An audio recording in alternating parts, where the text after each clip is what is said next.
नमस्कार विद्यार्थी मित्रांनो, मराठी जी के या आपल्या यूट्यूब चॅनलवरती सर्वांचे स्वागत आहे. तर पहा, आजच्या व्हिडिओमध्ये आपण मुंबई उच्च न्यायालय भरती 2026साठी शिपाई, हमाल आणि लिपिक या पदांकरिता आज आपण काही महत्त्वपूर्ण प्रश्न पाहणार आहोत.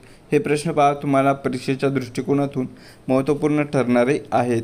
तरी तुम्ही चॅनल जर नवीन असाल तर चॅनलला सबस्क्राईब करून ठेवा, कारण तुम्हाला असेच महत्त्वपूर्ण व्हिडिओ नक्कीच बघावयास मिळतील.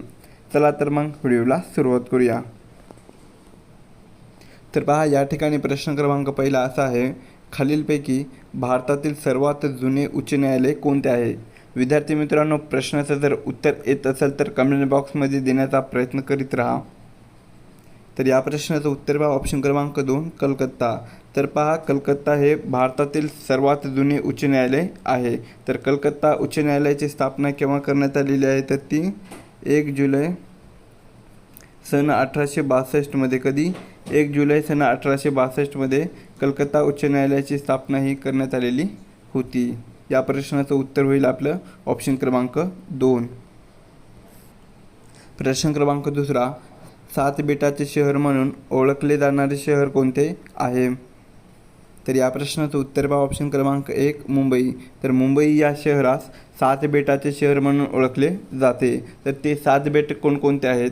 तर पहा, पहिला आहे माहीम, दुसरा आहे कुलाबा, तिसरा आहे माझगाव, चौथा आहे बॉम्बे बेट, पाचवा आहे ओल्ड वुमन्स बेट, सहावा आहे वरळी आणि सातवा आहे परळ. तर या 7 बेटांनी मुंबई हे शहर बनलेले आहे. या प्रश्नाचं उत्तर होईल आपलं ऑप्शन क्रमांक 1. प्रश्न क्रमांक 3, सन 1932 महात्मा गांधी आणि डॅश यांच्यामध्ये पुणे करार हा झालेला होता. तर या प्रश्नाचं उत्तर पहा, ऑप्शन क्रमांक 2 डॉक्टर बाबासाहेब आंबेडकर. तर पहा, सन 1932 महात्मा गांधी आणि डॉक्टर बाबासाहेब आंबेडकर यांच्यामध्ये पुणे करार हा झालेला होता. प्रश्न क्रमांक 4, नारायण श्रीपाद राजहंस यांचे टोपण नाव काय आहे? तर या प्रश्नाचं उत्तर पहा, ऑप्शन क्रमांक 3 बालगंधर्व. तर नारायण श्रीपाद राजहंस यांचे टोपण नाव हे बालगंधर्व आहे. प्रश्न क्रमांक 5, भारतातील कोणत्या राज्यास सर्वात जास्त समुद्रकिनारा हा लाभलेला आहे? तर या प्रश्नाचं उत्तर पहा, ऑप्शन क्रमांक 1 गुजरात. तर गुजरात या राज्याला पहा 1600 ते 2300 किलोमीटर लांबीचा समुद्रकिनारा हा लाभलेला आहे. आपल्या महाराष्ट्र राज्याला पहा 720 किलोमीटर लांबीचा समुद्रकिनारा लाभलेला आहे. तामिळनाडू या राज्याला पहा 940 किलोमीटर लांबीचा समुद्रकिनारा लाभलेला आहे. आणि केरळ या राज्याला पहा 580 किलोमीटर लांबीचा समुद्रकिनारा लाभलेला आहे. तर या प्रश्नाचं उत्तर होईल आपलं ऑप्शन क्रमांक 1, भारतातील गुजरात या राज्यात सर्वात जास्त समुद्रकिनारा हा लाभलेला आहे. प्रश्न क्रमांक 6, सन 1910 जेजुरी पुणे येथे मुरळी प्रतिबंधक चळवळ पुढीलपैकी कोणत्या समाजसुधारकांनी सुरू केली? तर या प्रश्नाचं उत्तर होईल पहा आपलं ऑप्शन क्रमांक 1 वीरा शिंदे म्हणजेच विठ्ठल रामजी शिंदे. तर विठ्ठल रामजी शिंदे या समाजसुधारकांनी पहा सन 1910 जेजुरी पुणे या ठिकाणी मुरळी प्रतिबंधक चळवळ ही सुरू केलेली होती. या प्रश्नाचं उत्तर होईल आपलं ऑप्शन क्रमांक 1. प्रश्न क्रमांक 7, दाजीपूर राधानगरी हे अभयारण्य कोणत्या प्राण्यासाठी प्रसिद्ध आहे? तर या प्रश्नाचं उत्तर आहे पहा ऑप्शन क्रमांक 2 गव्यासाठी. तर दाजीपूर आणि राधानगरी हे जे अभयारण्य आहे तर ते पहा गव्यासाठी ते प्रसिद्ध आहेत. प्रश्न क्रमांक 8, रेटिनॉल हे कोणत्या जीवनसत्वाचे शास्त्रीय नाव आहे? तर या प्रश्नाचं उत्तर आहे पहा ऑप्शन क्रमांक 1 जीवनसत्व अ. तर रेटिनॉल हे पहा जीवनसत्व अ या जीवनसत्वाचे ते शास्त्रीय नाव आहे. प्रश्न क्रमांक 9, भारतीय राष्ट्रीय काँग्रेसच्या दुसऱ्या अधिवेशनाचे अध्यक्ष कोण होते? तर या प्रश्नाचं उत्तर पहा ऑप्शन क्रमांक 4 दादाभाई नौरोजी. तर दादाभाई नौरोजी हे पहा भारतीय राष्ट्रीय काँग्रेसच्या दुसऱ्या अधिवेशनाचे ते अध्यक्ष होते. प्रश्न क्रमांक 10, राजीव गांधी जीवनदायी योजना राज्यात केव्हा सुरू करण्यात आलेली होती? तर या प्रश्नाचं उत्तर पहा ऑप्शन क्रमांक 2 जुलै 2012. तर पहा 2 जुलै 2012 या दिवशी आपल्या महाराष्ट्र राज्यामध्ये राजीव गांधी जीवनदायी योजना ही सुरू करण्यात आलेली होती. प्रश्न क्रमांक 11, मौर्य साम्राज्याचा संस्थापक खालीलपैकी कोण होता? तर या प्रश्नाचं उत्तर पहा ऑप्शन क्रमांक 4, चंद्रगुप्त मौर्य. तर पहा चंद्रगुप्त मौर्य हा मौर्य साम्राज्याचा संस्थापक होता. प्रश्न क्रमांक 12, भारताचे राष्ट्रीय गीत खालीलपैकी कोणते आहे? तर या प्रश्नाचं उत्तर पहा ऑप्शन क्रमांक 2, वंदे मातरम, जे की बंकिमचंद्र चटर्जी यांनी लिहिलेलं आहे. बंकिमचंद्र चटर्जी यांनी वंदे मातरम हे गीत लिहिलेलं आहे, जे की ते भारताचे राष्ट्रीय गीत आहे. तर जनगण मन हे पहा भारताचे राष्ट्रगीत आहेत. काय आहे? राष्ट्रगीत, जे की रवींद्रनाथ टागोर यांनी ते लिहिलेले आहे. प्रश्न क्रमांक 13, खालीलपैकी क्षेत्रफळाच्या दृष्टीने सर्वात लहान राज्य कोणते आहे? तर या प्रश्नाचं उत्तर पहा ऑप्शन क्रमांक 3, गोवा. तर पहा गोवा हे राज्य भारताच्या क्षेत्रफळाच्या दृष्टीने सर्वात लहान असलेले राज्य आहे. प्रश्न क्रमांक 14, कॅम्प्युटर नेटवर्कमध्ये लॅनचे पूर्ण रूप काय आहे? तर या प्रश्नाचं उत्तर पहा ऑप्शन क्रमांक 2. तर पहा कॅम्प्युटर नेटवर्कमध्ये लॅनचे पूर्ण रूप हे एल म्हणजे पहा लोकल, ए म्हणजे एरिया आणि एन म्हणजे नेटवर्क. लोकल एरिया नेटवर्क हे लॅनचे पूर्ण रूप आहे. प्रश्न क्रमांक 15, भारताचे डॅश हे राज्यसभेचे पदसिद्ध सभापती असतात. तर या प्रश्नाचं उत्तर पहा ऑप्शन क्रमांक 4, उपराष्ट्रपती. तर पहा भारताचे जे उपराष्ट्रपती असतात तर ते राज्यसभेचे पदसिद्ध सभापती असतात. प्रश्न क्रमांक 16, जिना हाऊस ही प्रसिद्ध ऐतिहासिक वस्तू खालीलपैकी कोठे आहे? तर या प्रश्नाचं उत्तर पहा ऑप्शन क्रमांक 3, मुंबई. तर मुंबई या ठिकाणी जिना हाऊस ही प्रसिद्ध ऐतिहासिक वस्तू आहे. प्रश्न क्रमांक 17, राजघाट येथे खालीलपैकी कोणाची समाधी आहे? तर ऑप्शन क्रमांक 3 पहा महात्मा गांधी. महात्मा गांधी यांची राजघाट येथे समाधी आहे. प्रश्न क्रमांक 18, ज्ञानपीठ पुरस्कार खालीलपैकी कोणास मिळालेला नाही? तर या प्रश्नाचं उत्तर पहा ऑप्शन क्रमांक 2, आचार्य आत्रे. तर आचार्य आत्रे यांना ज्ञानपीठ हा पुरस्कार मिळालेला नाही. प्रश्न क्रमांक 19, दौलताबाद किल्ल्याचे पूर्वीचे नाव खालीलपैकी काय होते? तर या प्रश्नाचं उत्तर पहा ऑप्शन क्रमांक 1, देवगिरी.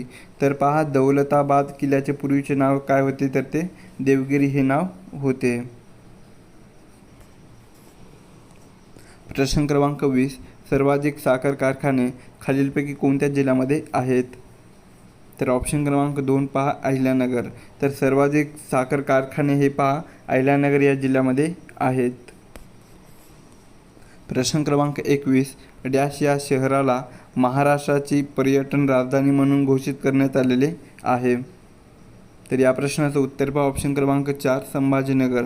तर संभाजीनगर या शहरास पहा महाराष्ट्राची पर्यटन राजधानी म्हणून घोषित करण्यात आलेले आहे.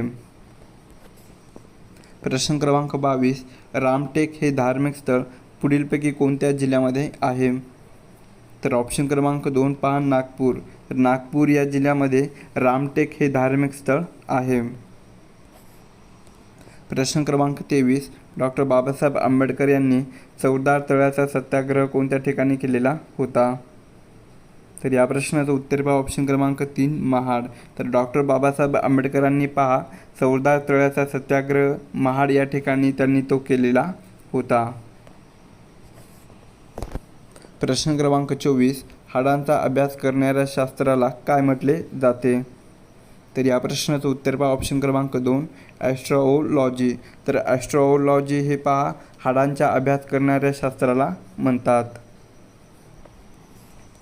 प्रश्न क्रमांक 25, ताडोबा अभयारण्य खालीलपैकी कोणत्या जिल्ह्यामध्ये आहे? तर ऑप्शन क्रमांक 3 पहा चंद्रपूर. चंद्रपूर या जिल्ह्यामध्ये ताडोबा अभयारण्य आहे. प्रश्न क्रमांक 26, श्वास या शब्दाचा आपल्याला विरुद्धार्थी शब्द सांगायचा आहे. तर श्वास या शब्दाचा विरुद्धार्थी शब्द काय होईल? ऑप्शन क्रमांक 4 उच्छ्वास असा होतो. प्रश्न क्रमांक 27 भारतीय राज्यघटनेनुसार कलम डॅशमध्ये राज्य आणीबाणी लागू केली जाऊ शकते. तर या प्रश्नाचं उत्तर पहा ऑप्शन क्रमांक 2 356. तर पहा भारतीय राज्यघटनेनुसार कलम 356 या कलमानुसार राज्यामध्ये आणीबाणी लागू केली जाऊ शकते. प्रश्न क्रमांक 28 कृष्णा नदीचा उगमस्थान पुढीलपैकी कुठे स्थित आहे? तर ऑप्शन क्रमांक 1 पहा महाबळेश्वर. महाबळेश्वर हे कोणत्या जिल्ह्यामध्ये आहे? तर ते सातारा या जिल्ह्यामध्ये आहे. तर महाबळेश्वर या ठिकाणी कृष्णा नदीचा उगमस्थान आहे. प्रश्न क्रमांक 29 बकिंगहॅम कालवा खालीलपैकी कोणत्या राज्यामध्ये स्थित आहे? तर ऑप्शन क्रमांक 3 पहा आंध्र प्रदेश व तामिळनाडू. तर आंध्र प्रदेश व तामिळनाडू या राज्यामध्ये बकिंगहॅम हा कालवा स्थित आहे. प्रश्न क्रमांक 30 भारतीय संविधानाच्या कोणत्या भागास भारताचा मॅग्ना कार्टा असे म्हणतात? तर या प्रश्नाचं उत्तर होईल पहा आपला ऑप्शन क्रमांक 2 भाग 3. तर पहा भारतीय संविधानाच्या भाग 3 या भागास भारताचा मॅग्ना कार्टा असे त्याला म्हणतात. प्रश्न क्रमांक 31 हर्षवर्धन यांनी खालीलपैकी कोणते नाटक लिहिलेले नाही? तर ऑप्शन क्रमांक 3 पहा हर्षचरित. हर्षचरित हे जे नाटक आहे तर ते हर्षवर्धन यांनी लिहिलेले नाही. तर हर्षचरित हे जे नाटक आहे तर ते कोणी लिहिलेले आहे? तर ते बाणभट्ट यांनी. बाणभट्ट यांनी हर्षचरित हे नाटक लिहिलेले आहे. प्रश्न क्रमांक 32 जोग धबधबा कोणत्या नदीवर बांधण्यात आलेला आहे? तर ऑप्शन क्रमांक 3 पहा शरावती. तर शरावती या नदीवर जोग हा धबधबा बांधण्यात आलेला आहे. प्रश्न क्रमांक 33 मी 10वी पास झालो या वाक्याचा आपल्याला काळ सांगायचा आहे. तर मी 10वी पास झालो या वाक्याचा काळ काय होईल? ऑप्शन क्रमांक 4 साधा भूतकाळ या काळाचं वरील वाक्य आहे. प्रश्न क्रमांक 34 महाराष्ट्रात त्रिस्तरीय पंचायत राज संस्थांची शिफारस कोणत्या समितीने केलेली होती? तर या प्रश्नाचं उत्तर होईल पहा आपलं ऑप्शन क्रमांक 1 बलवंतराय मेहता समिती. तर पहा बलवंतराय मेहता या समितीने आपल्या महाराष्ट्रामध्ये त्रिस्तरीय पंचायत राज या संस्थेची शिफारस ही केलेली होती. प्रश्न क्रमांक 35 दाभोळची खाडी पुढीलपैकी कोणत्या नदीवर आहे? तर ऑप्शन क्रमांक 2 पहा वशिष्ठी. तर वशिष्ठी या नदीवर दाभोळची खाडी आहे. प्रश्न क्रमांक 36 कोकणचे गांधी म्हणून कोणास ओळखले जाते? तर ऑप्शन क्रमांक 2 पहा अप्पासाहेब पटवर्धन. तर अप्पासाहेब पटवर्धन यांना पहा कोकणचे गांधी म्हणून ओळखले जाते. प्रश्न क्रमांक 37 अर्थशास्त्रातील नोबेल पारितोषिक प्राप्त भारतीय वंशाचे पहिले व्यक्ती कोण होते? तर या प्रश्नाचं उत्तर आहे पहा ऑप्शन क्रमांक 2 अमर्त्य कुमार सेन. तर अमर्त्य कुमार सेन हे पहा अर्थशास्त्रातील नोबेल पारितोषिक प्राप्त भारतीय वंशाचे पहिले व्यक्ती ते होते. प्रश्न क्रमांक 38 नोव्हेंबर 2024 मध्ये खालीलपैकी कोणत्या ठिकाणाचा समावेश हा रामसर स्थळामध्ये झालेला नाही? तर या प्रश्नाचं उत्तर होईल पहा ऑप्शन क्रमांक 4 गोर अभयारण्य. तर पहा नोव्हेंबर 2024 मध्ये गोर अभयारण्य या ठिकाणाचा समावेश हा रामसर स्थळामध्ये झालेला नाही. प्रश्न क्रमांक 39 प्रथिने हे कशापासून बनलेली असतात? तर ऑप्शन क्रमांक 3 पहा अमिनो आम्लापासून. तर प्रथिने हे अमिनो आम्लापासून ते बनलेली असतात. प्रश्न क्रमांक 40 खडकवासला धरण पुढीलपैकी कोणत्या नदीवर आहे? तर ऑप्शन क्रमांक 2 पहा मुठा. मुठा या नदीवर खडकवासला हे धरण बांधण्यात आलेले आहे.